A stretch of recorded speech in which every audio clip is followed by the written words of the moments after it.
എല്ലാവർക്കും food and ക്രാഫ്റ്റിൻ്റെ ഈ ഒരു പുതിയ എപ്പിസോഡിലേക്ക് സ്വാഗതം. ഇന്ന് ഞാനിവിടെ ചെയ്യുന്നത് ഒരു സ്പെഷ്യൽ ആയിട്ടുള്ള ഗോതമ്പ് ദോശയാണ്. വളരെ ഈസിയാണ്, എന്നാൽ നല്ല ടേസ്റ്റിയുമായ ഈ ദോശ നിങ്ങളെല്ലാവരും തീർച്ചയായും ട്രൈ ചെയ്ത് നോക്കണം. ഇനി അപ്പോൾ നമുക്ക് ഇതിന് വേണ്ട ഇൻഗ്രീഡിയൻസ് എന്തെല്ലാമാണെന്ന് നോക്കാം.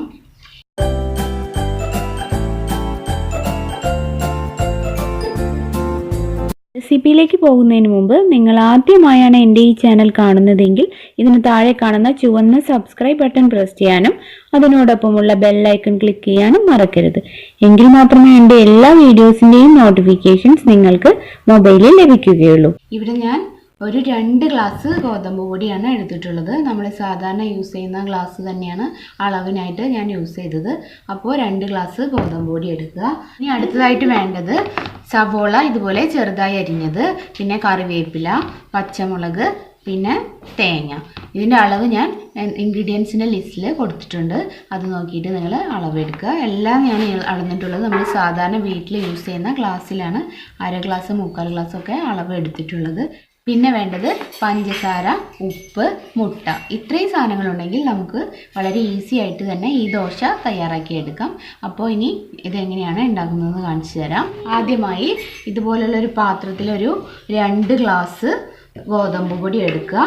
അതിലോട്ട് നമുക്ക് ഒരു മുട്ട പൊട്ടിച്ചൊഴിക്കാം. ഇതിലോട്ട് ഞാനിപ്പോൾ ഒരു മുട്ട പൊട്ടിച്ചൊഴിച്ചിട്ടുണ്ട്. ഇനി അടുത്തത് നമുക്ക് ഇൻഗ്രീഡിയൻസ് ഓരോന്നായിട്ട് ഇതിലോട്ട് ചേർത്ത് കൊടുക്കാം. ഇപ്പോൾ ആദ്യം സവോള ചേർത്ത് കൊടുക്കുക, പിന്നെ കറിവേപ്പില ചേർത്ത് കൊടുക്കാം, തേങ്ങ ചേർത്ത് കൊടുക്കാം, പച്ചമുളകും ചേർത്ത് കൊടുക്കാം. പച്ചമുളക് നിങ്ങളുടെ എരിവിനനുസരിച്ച് അഡ്ജസ്റ്റ് ചെയ്ത് ചേർത്താൽ മതി. ഇനി ഇതെല്ലാം ചേർത്ത് നന്നായി ഒന്ന് മിക്സ് ചെയ്യണം.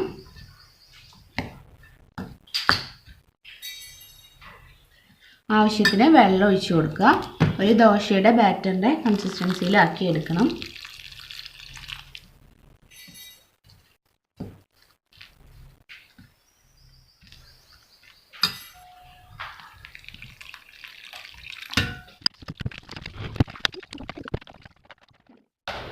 ഇപ്പോൾ ഞാനിവിടെ നമ്മുടെ ബാറ്റർ നന്നായിട്ട് മിക്സ് ചെയ്ത് എടുത്തിട്ടുണ്ട്. ഇനി ഇതിലോട്ട് ഒരു 2 ടേബിൾ സ്പൂൺ പഞ്ചസാര ചേർത്ത് കൊടുക്കണം.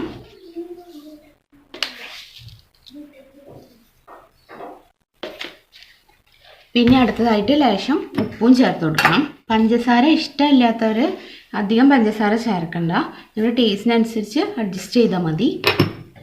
ഇനി ഇതും കൂടെ ചേർത്ത് നന്നായി മിക്സ് ചെയ്യുക.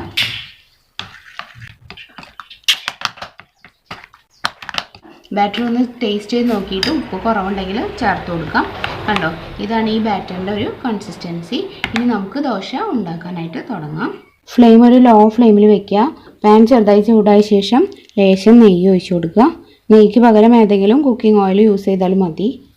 അതിലോട്ട് ദോശയുടെ ബാറ്റർ ഒഴിച്ചു കൊടുക്കാം. ഇനി നമുക്ക് ഇതൊരു മീഡിയം ഫ്ലെയിമിൽ വെച്ചിട്ട് മൂടി വയ്ക്കാം. കുറച്ച് സമയം കഴിയുമ്പോൾ ഇതൊന്ന് ലോ ഫ്ലെയിമിലാക്കി കൊടുക്കണം. അതിനുശേഷം ഒരു ഭാഗം വെന്ത് കഴിയുമ്പോൾ മറിച്ചിട്ട് കൊടുക്കുക.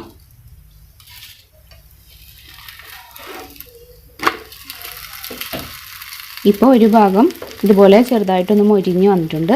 ഇനി ഇതൊന്ന് ഒന്നുകൂടി നമുക്ക് മൊരിച്ചെടുക്കണം. മറ്റേ സൈഡും കൂടി വെന്ത് കഴിയുമ്പോൾ നമുക്കിത് മാറ്റാം. ഇപ്പോൾ മറ്റേ സൈഡും ഏകദേശം വെന്തിട്ടുണ്ട്. ഇത് നമുക്കൊരു പാത്രത്തിലോട്ട് മാറ്റാം. ഇനി നമുക്ക് നേരത്തെ ചെയ്ത പോലെ തന്നെ കുറച്ച് ഒരു 1/2 ടീസ്പൂൺ നെയ്യ് ഒഴിച്ച് കൊടുക്കാം.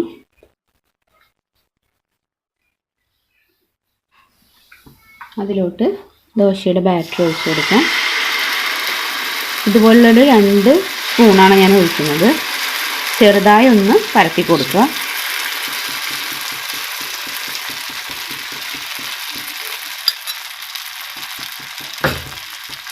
അതിനുശേഷം കുറച്ച് സമയം മീഡിയം ഫ്ലെയിമിൽ വയ്ക്കുക. അതിനുശേഷം ഫ്ലെയിം ലോ ആക്കുക. ഇനി ഇത് നമുക്ക് മൂടി വയ്ക്കാം. ഇപ്പോൾ ഈ ദോശയുടെ ഒരു സൈഡ് മൊരിഞ്ഞിട്ടുണ്ട്. ഇനി നമുക്കിത് മറിച്ചിട്ട് കൊടുക്കാം. പിന്നെ മൂടി വയ്ക്കേണ്ട ആവശ്യമില്ല. ഇനി ആ സൈഡ് കൂടി ആയി കഴിയുമ്പോൾ ഇതും നമുക്ക് എടുത്തു മാറ്റാം. ഇതുപോലെ തന്നെ ബാക്കിയുള്ള എല്ലാ ബാറ്ററും കൊണ്ടും ദോശ ഉണ്ടാക്കിയെടുക്കാൻ പോവുകയാണ്. ഇപ്പോൾ ഈ ദോശയുടെ മറ്റേ സൈഡ് വെന്തിട്ടുണ്ട്, കണ്ടോ. ഇപ്പോൾ നമ്മുടെ ഈ ദോശയെ നമുക്ക് പാത്രത്തിലോട്ട് എടുത്ത് മാറ്റാം. അങ്ങനെ നമ്മുടെ ഗോതമ്പ് ദോശ ഇവിടെ തയ്യാറായിട്ടുണ്ട്. നിങ്ങൾ എല്ലാവരും തീർച്ചയായും ഇത് ട്രൈ ചെയ്ത് നോക്കണം. ഇഷ്ടപ്പെട്ടാൽ ലൈക്ക് ചെയ്യുക, ഫ്രണ്ട്സിനൊക്കെ ഷെയർ ചെയ്ത് കൊടുക്കുക. എൻ്റെ ചാനൽ ഇതുപോലെയുള്ള നല്ല നല്ല റെസിപ്പികൾക്കായിട്ട് നിങ്ങൾ സബ്സ്ക്രൈബ് ചെയ്യുക.